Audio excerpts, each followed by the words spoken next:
This only proves you were created to stop Shadow, the ultimate life form. Don't tell me you didn't know.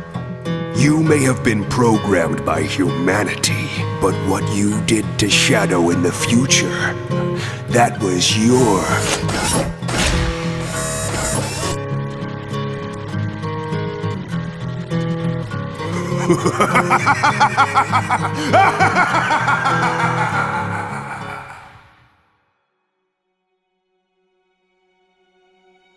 Don't tell me you didn't know that this would be the next video. Welcome back, creators. So today, I wanted to discuss Mephiles the Dark. This is a character that I personally knew from the moment I saw him in 06 when I played it when I was younger. This was one of the most effective villains ever written for the Sonic series. And you could say, really? From a game like 06, it was a buggy mess, it had all these problems with the story. It's like, yeah, it did have some problems with the story, but one area where it didn't have problems was the villain. Mephiles will forever be the scariest, creepiest, most manipulative villain we will ever see.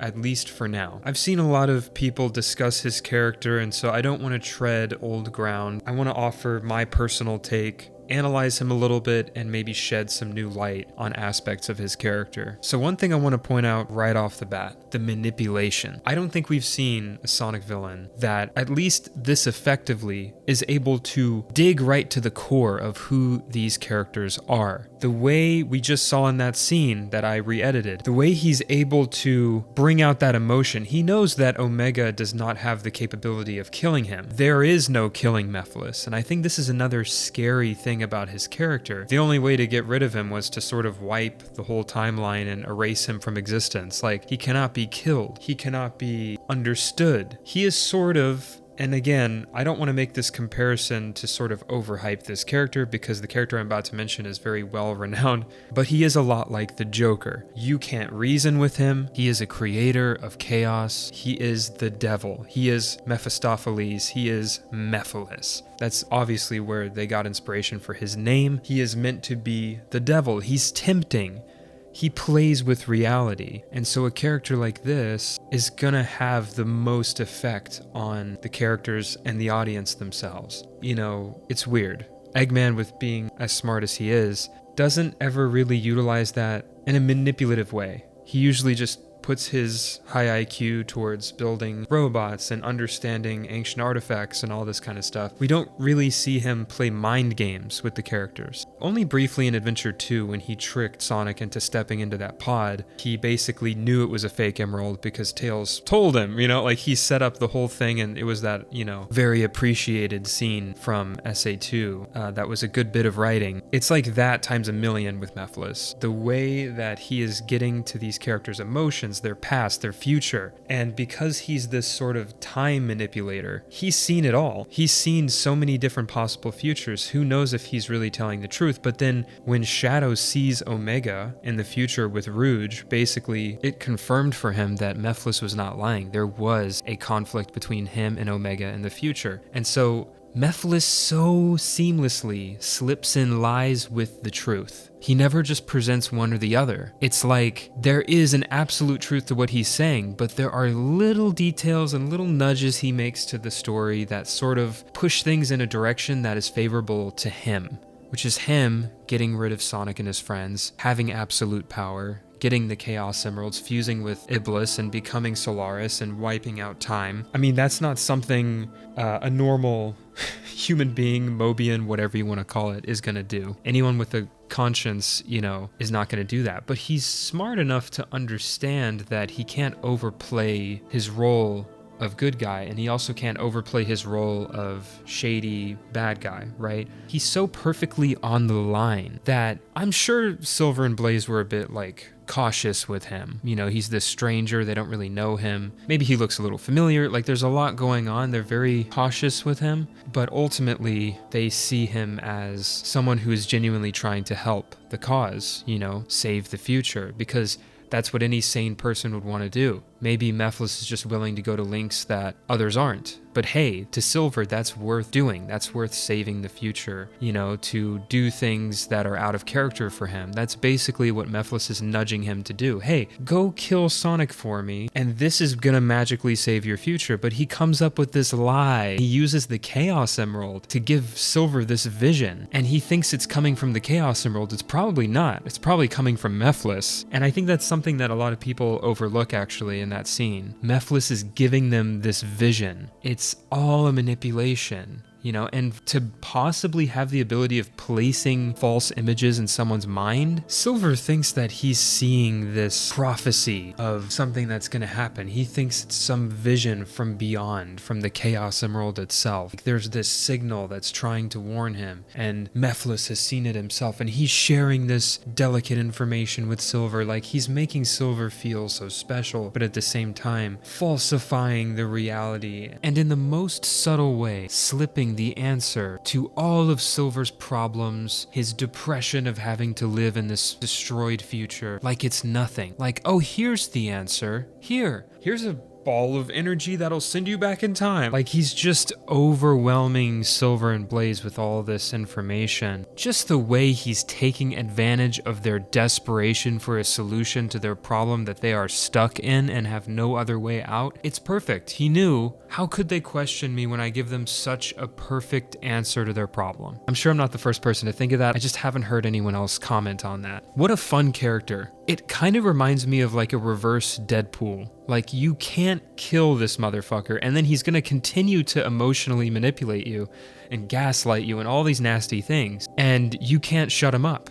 It's like Deadpool if he was a villain. It's like he just is this unkillable creature. It's such a good idea for a villain, because then the problem solving of our heroes kind of has to switch. They realize, oh, this is not something where, we collect all the Chaos Emeralds and we go super and we beat the hell out of this guy and he's dead and that's over, where he's weaving his way through time, creating his own narrative, manipulating others to do his bidding without them even really knowing or questioning it in time. It's just perfect. I love this villain. I just can't say enough good things about him. And I think this is why people have this obsession with him as a villain. And I know some people roll their eyes and they go, oh my God, are we ever going to get over Mephiles? Like, he's not coming back, blah, blah, blah. But again, I always found that because he's the master of manipulating time, maybe time doesn't apply to him in the same way. Maybe what happened at the end of 06 wiped out Iblis, but it didn't wipe out Mephiles. Just putting that out there. It's very possible because they blew out a flame, but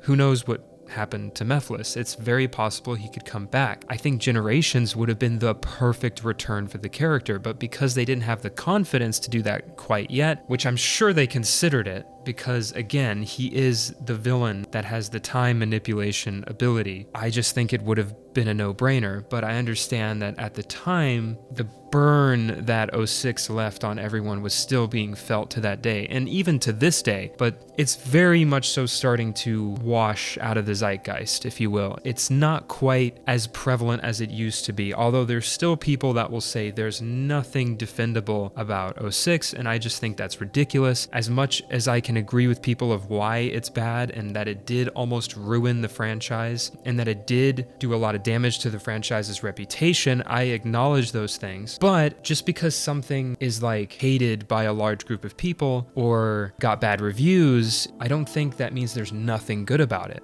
And that applies to everything. But especially 06, it's a part of the current resurgence in the franchise right now. They would not be putting Kingdom Valley in Shadow Generations if they were afraid of it. They would not put Crisis City in Generations back in 2011 if they were afraid of touching that story again in any way. So I'm sure they recognize what didn't work with it, but there was a lot that did work. And I feel like people have been trained over the years to hate this thing, and I get it, but you should never just go along with the hate, because it turns out that there's a lot to love about something like this, because it's not so black and white. It's a very nuanced situation with this game of it being rushed and making some poor story choices, you know, especially with like the ending scene where Elise kisses Sonic and all that, which I always felt it was the element of love that she was using to revive Sonic. They could have handled that in a different way, but they chose to handle it in the way they did. I don't think it makes it a bad story, but I think it was a little bit kind of like, did they really expect people wouldn't think that this was weird, you know? It was kind of that situation. But anyway, I'm getting very off track here, but I just had to get that off my chest because I see a lot of people saying, you know, anyone who defends 06 or says anything good about it is blind to the truth, which is that it's a bad game. And it's like, yeah, we get it. Like, it's been over a decade of people completely crapping on this game. I think it's nice, and I'm sure Sonic Team feels the same way, to see people talk about the good things about the game.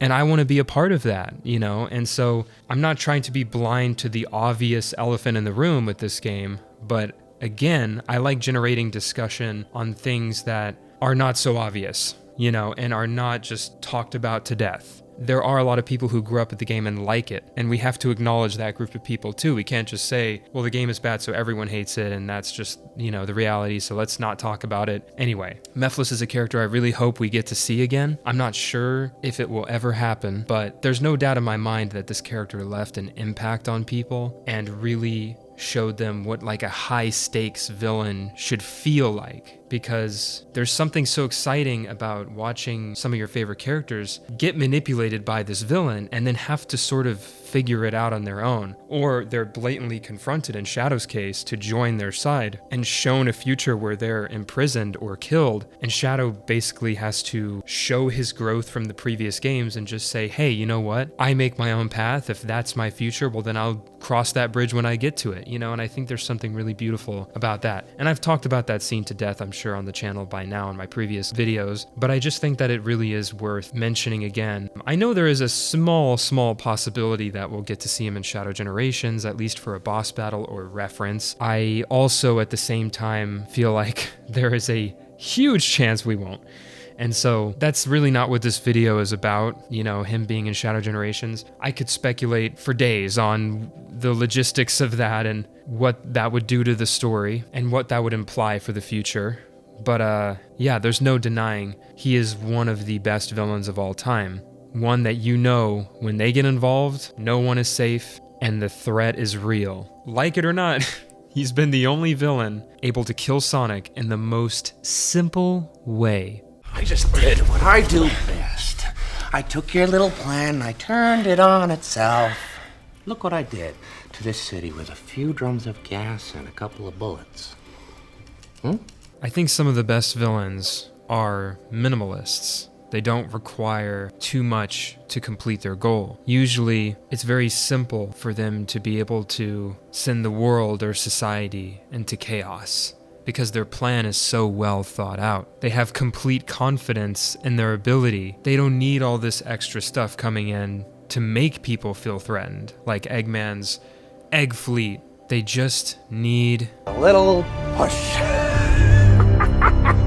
So that about sums up today's video. It's a bit of a shorter one, but I wanted to keep it that way. Didn't want this video to go on for too long. I could go much more in depth and actually do more of a video essay style thing for Mephiles as a character and other characters as well. If you guys are interested in that kind of content, let me know if you want to see stuff like that from this channel. I'm still sort of figuring things out and all the different types of content I can make. Of course, those types of videos would take longer to make because there's way more editing and scripting, you know. It's not just me doing a discussion and chopping it up like this video. So yeah, let me know what you guys think on that. But this is my brief thoughts on the state of Mephiles the Dark as a character and how I feel about his elements in the story of Sonic 06 and Sonic 06 itself as a game and how it stands in our fandom today, you know, and how people feel about it. Love it or hate it, it had some good things in it. and I think we should at least acknowledge that. Unless you don't think so, and that's totally fine. But for me, I gathered a lot of inspiration from 06's story, and it inspires the stories that I tell. Speaking of which, Sonic Cybernetics Episode 6 is coming very soon. I can't say exactly when, because I don't want to set a release date and then not be able to fulfill that because something comes up or I need to delay it. You know, I don't know what's going to happen, so I don't want to make any false promises here. So I'll just say that animation is going very well. I'm nearing completion of this episode, and then we'll be seeing a release of episode 7, the finale, and the movie shortly after, compiling all the episodes together sometime next year.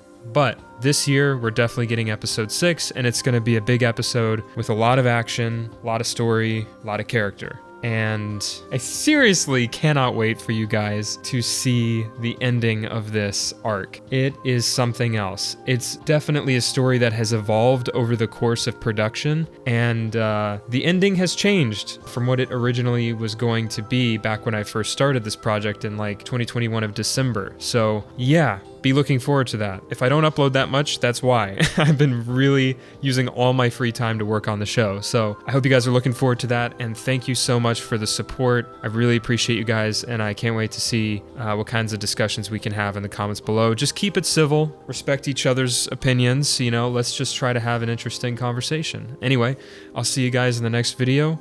Peace out, creators.